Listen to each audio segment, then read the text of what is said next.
ओम नमः शिवाय। दोस्तों, आज के वीडियो में हम आपको बताने जा रहे हैं कि इस बार चैत्र नवरात्रि जो कि 2 अप्रैल 2022 को होने वाले हैं, इस नवरात्रि में मां भगवती की कैसे पूजा करें कि उनकी विशेष कृपा हमारे तथा हमारे परिवार को प्राप्त हो।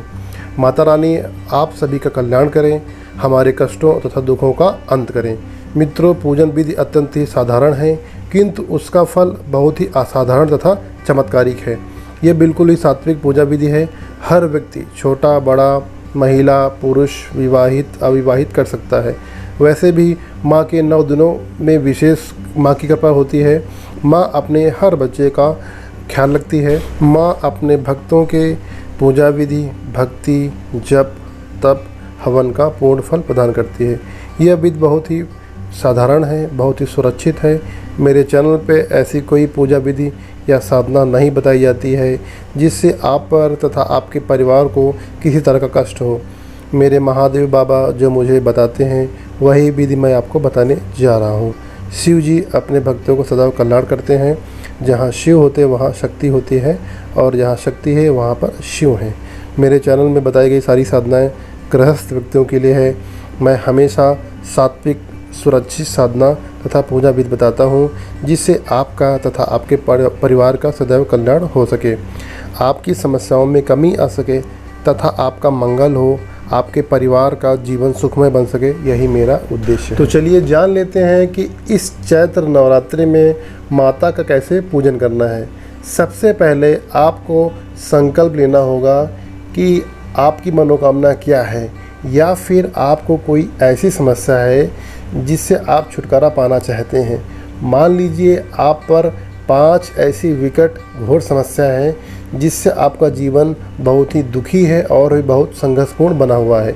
उनमें से आपको सबसे पहले सबसे बड़ी समस्या का चयन करना होगा, और आपको अपने संकल्प में अपना नाम, अपने पिता का नाम, गोत्र, स्थान बोलना होगा।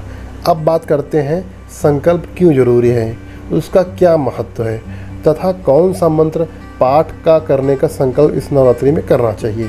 संकल्प लेने से आपने जिस शक्ति का आवाहन किया है वह शक्ति प्रचंड रूप से 1000 गुना शक्ति के साथ आपकी मनोकामना या समस्या का अंत करने में सक्षम हो जाती है। ये महत्व है संकल्प का।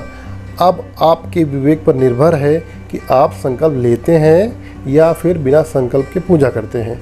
अब बात करते हैं कि हमें कौन से मंत्र पाठ या पूजन करना चाहिए। सबसे पहले जो व्यक्ति मंत्र जप करते हैं तथा जिनके कोई गुरु नहीं है, ना ही भौतिक गुरु हैं ना ही आध्यात्मिक गुरु हैं, उनको माँ दुर्गा के किसी भी मंत्र का जप कर सकते हैं। प्रतिदिन कम से कम 51 माला करनी है, सुबह शाम मिलाकर, और अधिकतम 101 माला 9 दिनों में वह व्यक्ति कर सकते हैं जिन व्यक्तियों के गुरु नहीं हैं। जिन व्यक्तियों के गुरु हैं उनको अपने गुरुओं के आदेश का पालन करना है। जैसे वो विधि बताते हैं उस विधि से उनको पूजन करना है नवरात्रि में। दोस्तों, बात करते हैं साधारण पूजा करने वाले व्यक्तियों को। ऐसे व्यक्तियों को अपनी मनोकामना या समस्या बताना होगा और संकल्प लेना चाहिए। माता का कोई भी चालीसा का पाठ करने का आप संकल्प ले सकते हैं। नवरात्रि के 9 दिनों में आपको माँ के 21 पाठ प्रतिदिन करने हैं तथा माँ की आपको आरती करनी है, और सबसे अंत में क्षमा प्रार्थना करनी है। दोस्तों, यदि आप 21 पाठ एक साथ नहीं पढ़ सकते हैं तो सुबह आप 11 पाठ कर सकते हैं तथा शाम को 10 पाठ कर सकते हैं। पाठ करने के दौरान देसी घी या तिल के तेल का दीपक जला के रखें। जब तक चालीसा का पाठ चलता रहेगा दीपक जलते रहना चाहिए। भोग में माँ को 5 बतासे दे सकते हैं, 2 बूंदे के लड्डू दे सकते हैं, या आप जो भी सामर्थ्य आपके पास है वो आप माँ को अर्पित कर सकते हैं। नहीं तो आप मिश्री भी माँ को दे सकते हैं। अंतिम दिवस यानी कि नवरात्रि के 9वें दिन आपको हवन करना होगा। यदि आप हवन करना नहीं जानते हैं तो कोई समस्या की बात नहीं है। आपको माँ को 2 लौंग और 1 इलायची का भोग देना है, और रवे का मीठा हलवा आपको चढ़ाना है। 9 कन्याओं को आपको भोजन कराना है।